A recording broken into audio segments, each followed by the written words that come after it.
there's a ton of different timelines, and then the other thing is Benji. I don't know why this keeps happening with all these characters, but they get like splintered off where there's like 70 versions of them in different timelines. But with Benji, the two main timelines is just regular Benji, who exists in Glubensville. He's like a part-time stand-up comic. He's like chronically unemployed or underemployed or working. Just has his works own like private investigation kind of. Well, no, that's the thing is that there's regular, I just call him IRL Benji, like in real life Benji, just to differentiate, but there's like regular Benji who is he's a stand-up comedian, he's a local stand-up comedian, he's like kind of popular in the area, but not known beyond that, and he like makes a little bit of money from stand-up comedy, but not much, and then he's like, there's different ideas of what Benji could be. He either lives in an apartment with Stacy, who is a guy, his name is Stacy, just FYI, or he lives in an abandoned house, depending on what the timeline was, because there's one version where he's living in like a condemned house in some kind of abandoned neighborhood, and his grass is like overgrown, like 4 feet tall. But there's no like magic realism, like anything spooky going on. That's where it gets a little dicey, because there's that version. And then there's Detective Benji, which is just Goldman PI, like private investigators, Goldman private investigators. So it's just that whole world is just called Goldman PI. And in that world, I potentially wanted to have a thing where it's like black and white, maybe, or there's different versions of things. But in that world, it's like sort of like the 40s or 50s or 60s or 70s or 80s, depending on how, because it's like hard to tell, because a lot of people in the world I have, the idea I have so far is that the characters kind of generally dress like the 40s, and there's a lot of like 40s tropes because of the detective genre, but then like also the technology, kind of it's like a lot of noir influences, but then also a lot of the vehicles and a lot of like the technology and the TVs and things could be all the way to like the 80s, but it's generally like an analog type of looking world.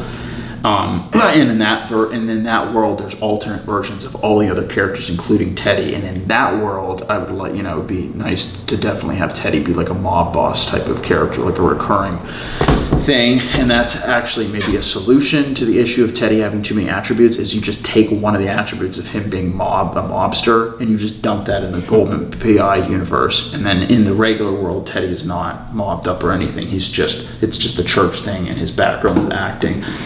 That's one way to do it, but anyway, so that's Benji, basically.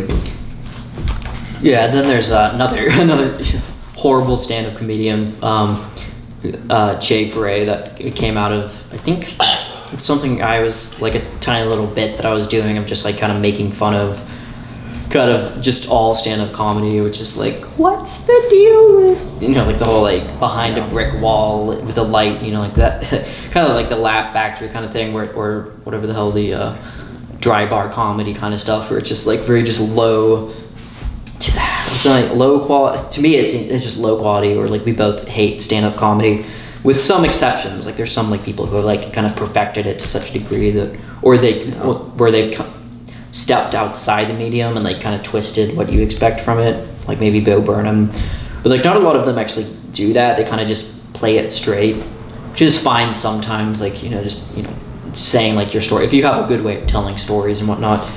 But it's just like definitely the whole like Bert Kreischer or like Gabriel Iglesias stuff is just like way like just not funny at all. But I just wanted to kind of make fun of kind of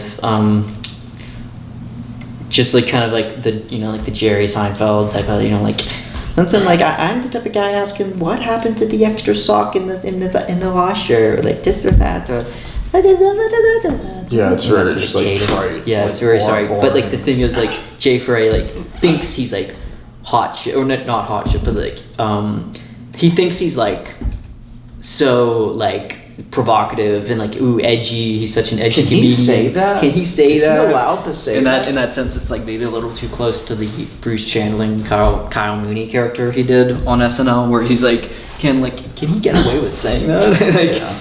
But I think with Jay Foray, it's like he's just like too nice. He's just too like blasé, or too like kind of like facetious and like kind of like not intimidating at all, that he's just like it lands flat.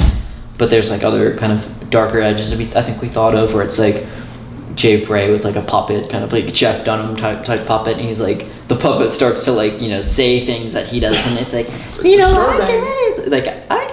I can't get away with saying certain things, so I've resorted to using this puppet, like using puppetry. It's like a good form of exercising all those thoughts within me that I otherwise am too hesitant to express in real life. And just to start saying things like really less offensive things. It's like, like, so it's like actually its own consciousness. Yeah, maybe, or like it's not really sure, like if it's like Jay Foray's like actually like it's almost turning into like the, ventriloquist actually like Kevin aping that Kevin Spacey short film from years ago where he had a ventriloquist puppet that was like sentient or whatever, or at least I think that was the implication. But and then Jay Foray, I had this idea of tying in Jay Foray to Benji because they're both stand-up, you know, comedians. This is like real life Benji, where Jay Foray shows up on the scene and everybody just thinks he's like so hilarious, and he's like, you know, he's doing like sold out shows in the area, and Benji like hates it and is like jealous. There's like a rivalry there where he's jealous, whatever. And then there's other stand-up characters, Alan Tremaine, which I'm not. Yeah, really I think it's like he dated a little bit, because I think like that was just one reaction to Dennis Leary and kind of like 90s comedy, again, kind of like stand-up comedy format, but like but it was just like whole thing with like Alan Tremaine was like very short-lived, because I don't even think we even did anything with him, like aside from maybe one commercial or something where it was like there was a test video up in the Blue Room.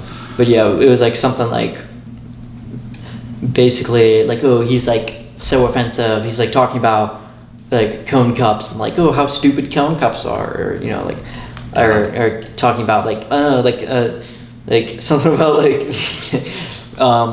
like to do with but like having your pants down. It's like pull your pants up. Yeah, he's just like mad all the time, angry all the time. Or like Dennis Leary just like being angry. This is an actual bit he did where he's like talked about like how stupid like French language is, because it's like a croissant. Didn't he say like "Lottie frickin' die" in that? Yeah, he also did www.whatthefuck.com. Coffee flavored coffee. There you got mochaccino, frappuccino, something like that. Al Pacino. You like threw an Al Pacino in there.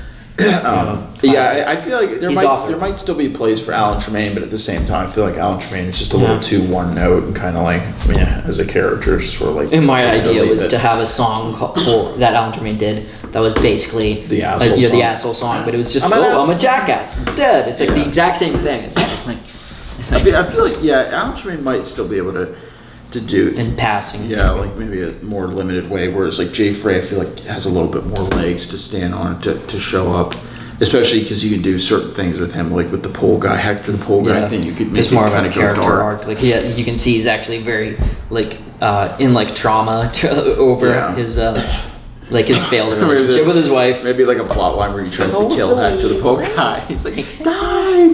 Hector the pool guy sleeping with my wife. And then which would I go into? Like, what am I supposed to do? Like, smash into the local, like the nearest, pool guy resource where they grow these guys and say, which one of you filthy pool guys banged my wife?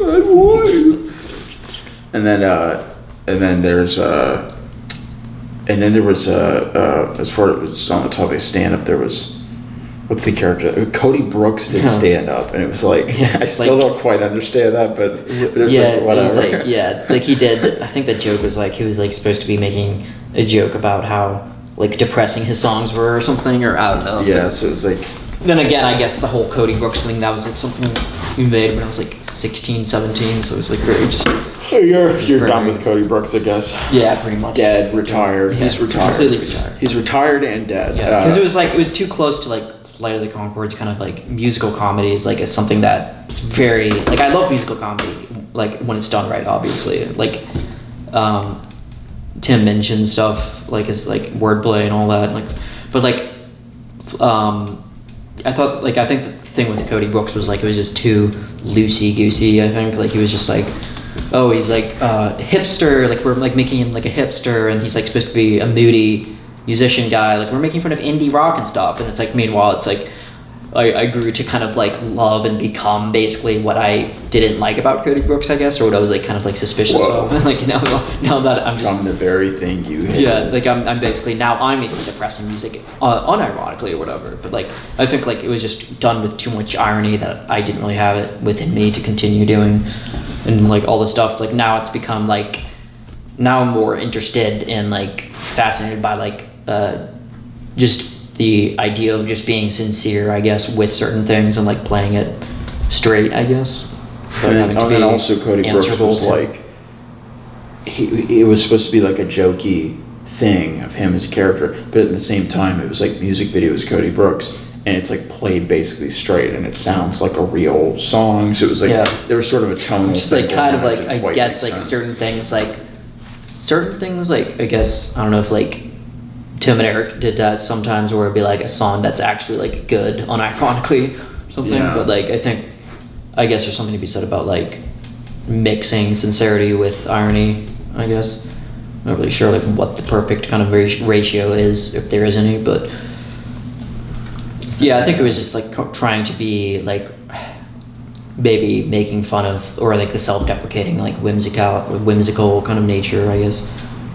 And then there's Rumblebee. Yeah, that's completely that's gone. dead. Anything to do with rap. That's dead. Yeah. And then the rap thing. That was all. I think the beginning of that, as far as anything rap we did or all of that. I know it was like heavily influenced by The Lonely Island. And looking back at it now, it was a weird thing. It was like The Lonely Island is making like a parody type song. It's not like a Weird Al thing where they're specifically, but it's joke music stuff. Like it's meant to be like a joke or comedy musical comedy. But then I was like making my own version of their "I'm on a Boat" song, and it's like sort of derivative. And this was like I don't even know when the hell that was actually. 2012, I think. It was either 2011 or 2012, probably 2012. But Coney 2012. Coney 2012. But yeah, like the I'm on a farm thing, and yeah, looking at it now, it's just like embarrassing and awful, and I barely want to think about it. But it is. And then Hunter, playing T-Pain, it's just like what, like then we just changed it to his last name or something. It's like it's just two I will give myself a little credit for the I'm on a farm video and videos like that, as awful as they are. Those videos, I was like actively learning how to do certain things or learning certain skills whatever. Yeah, in a way, it was like film school. Yeah, and with like editing too, where I'd have to go in and watch the original I'm on a Boat video and be like, okay, how do they do this auto-tune? What is auto-tune? How does that work? There's a bat. It's just a bat. I thought it was a bird. But it was like, how does so then I had to like find auto-tune and like do the auto-tune to make the Hunter's voice. I think I pitch shifted Hunter's voice to be auto-tuned, whatever.